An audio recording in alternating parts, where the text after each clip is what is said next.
Hello. Today we are looking at not the Apple III, but one of the components that goes with it. That is an Apple Monitor 3. So what I have done, the Apple Monitor 3 was made by Hitachi for Apple, and it is a high quality green screen monitor. And what I've done is actually taken the printed circuit board out. Here we've got the power transformer. Pretty sizable power transformer. And it's fused. And then this little assembly is the power switch and the brightness control. Have our video input on an RCA jack and a grounded cord. It's pretty much just like, if you've never seen the inside of one, it's just like a normal TV. This is the scanning yoke I have taken off of the picture tube, and the picture tube connection, high voltage anode connection. What I actually started doing yesterday was to start recapping. Replace the two main filter caps, a coupling cap, because they were the larger. These are 2200 microfarad caps, so they're pretty large. I'm going to replace all of them just for reliability's sake. Again, going to replace with some high quality Panasonic caps, and gonna start that process. Got some 220, a couple others, just to make it more reliable for daily use with the Apple III when I get that all done. So I'm going to recap it and then realign it. I'll bring out, I have a test pattern generator, and I will realign it, make sure everything's good, geometry, alignment, all that, because on a computer monitor, because you're typing text, which is very small, it is much more critical that all those settings be correct than it was in, say, a television. Decent look here. Yes, I'm on the tripod. But, I'm going to use some nice high quality caps like these. They're all Panasonic, and many are much smaller, as always, much smaller than the originals. Yes, I have a red shirt on, but I'm going to recap, and then I'll come back and show you what it looks like after the recap is done, and then I'll walk you through the alignment procedure. I figure I'll show you how to solder one of these in if you don't know. It's going to be this. It's a 100 microfarad 35 volt. Here. Push the leads through.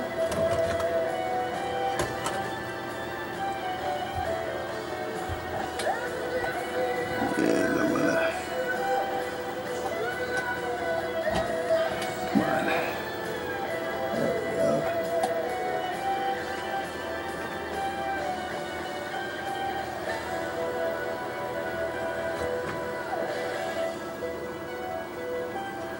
Alright.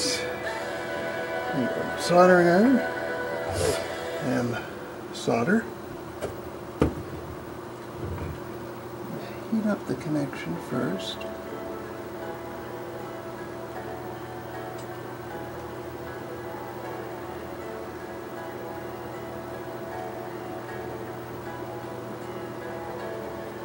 Put the solder. Melt the flux away.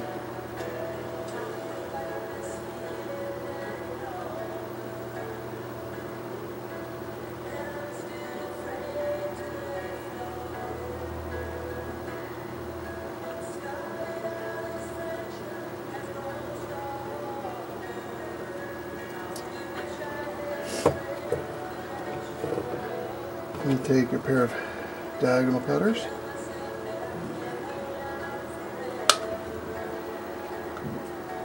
Trim the leads off. And that's how you replace the component. Well, I have finished recapping the monitor. And, well, almost.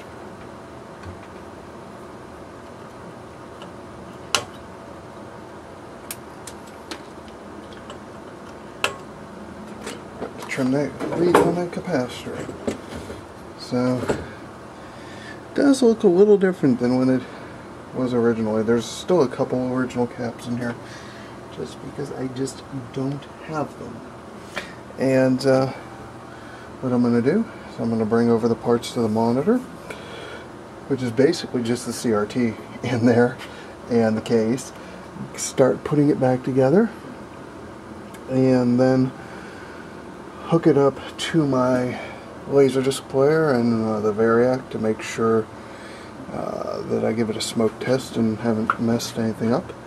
And then I will hook it up to my test pattern generator to set it up, focus, linearity, all that good stuff, just to make sure that's all as good as it can be for text. Well, here I am putting the sub-assemblies back in. This is the power transformer.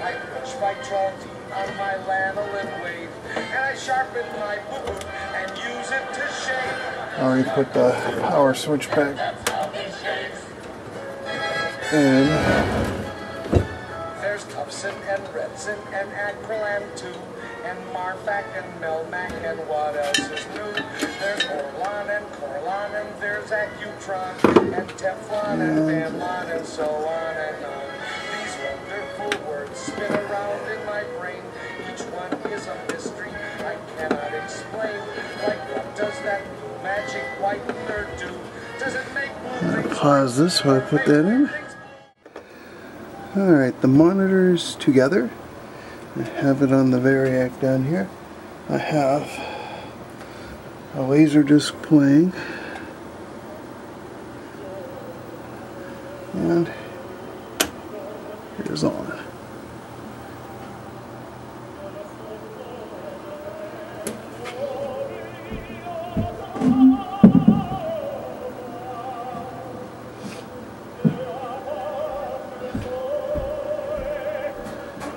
LED's lighting up already.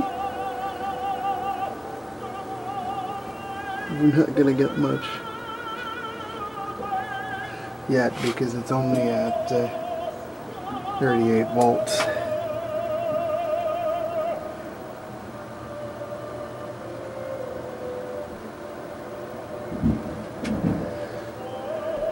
Just doing this slowly just to make sure we don't blow things up. 65 volts.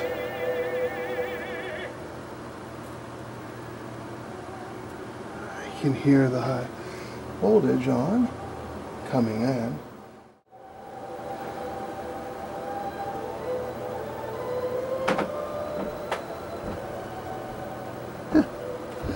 Getting a picture. Here we're at 94 volts.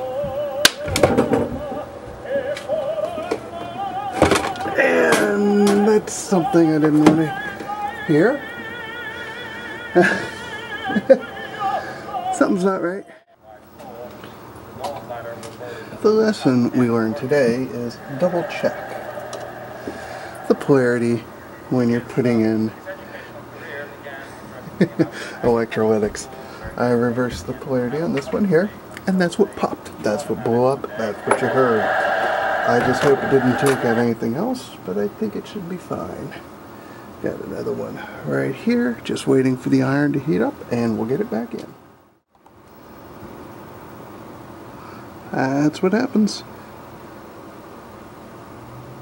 That's what happens when you reverse the polarity on an electrolytic. Blows the bottom right out of it.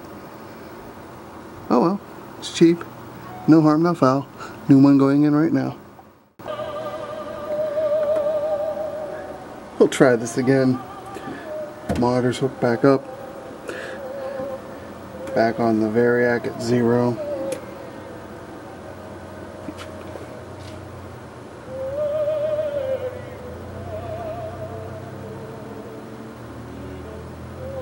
Getting up to about 30 volts. About 30 volts you get the power lead.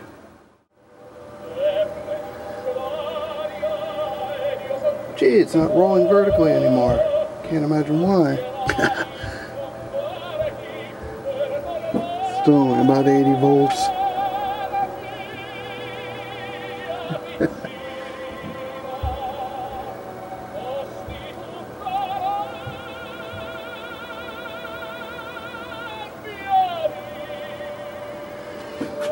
And we're at 117.5, which is what I get around here.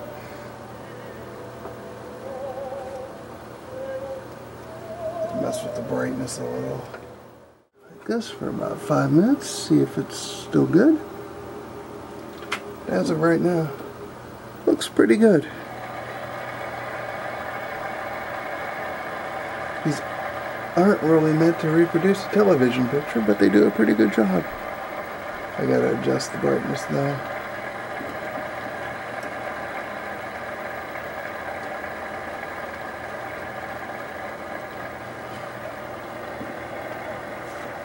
Alright, it's looking pretty good.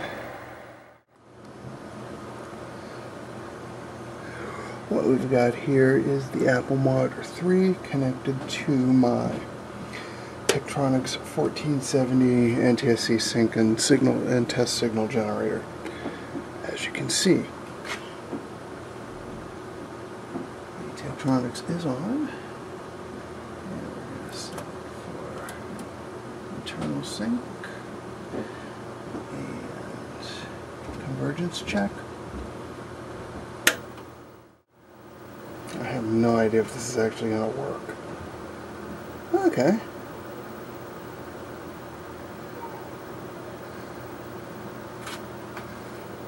And of course, it's dot pattern. And of course, it looks pretty darn good.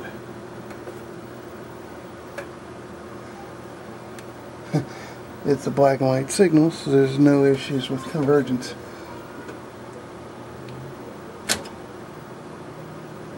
Color bars.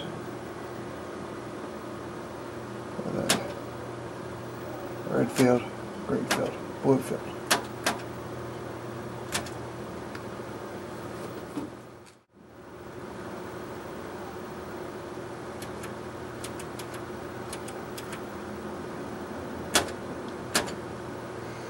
This is a multi-burst test, and I can't remember exactly what the gradations are, but I do believe it takes it all the way out to 5 megahertz. I mean, you can actually see, I don't know if you can see it on this TV, the video, but it actually takes it out all the way, and you can actually see something there.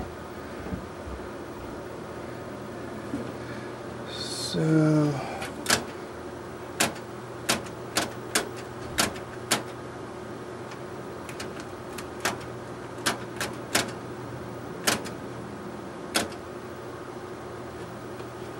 I'm going to do a couple adjustments with it, but then call it done and put the back on, and my first part of the Apple III project is done.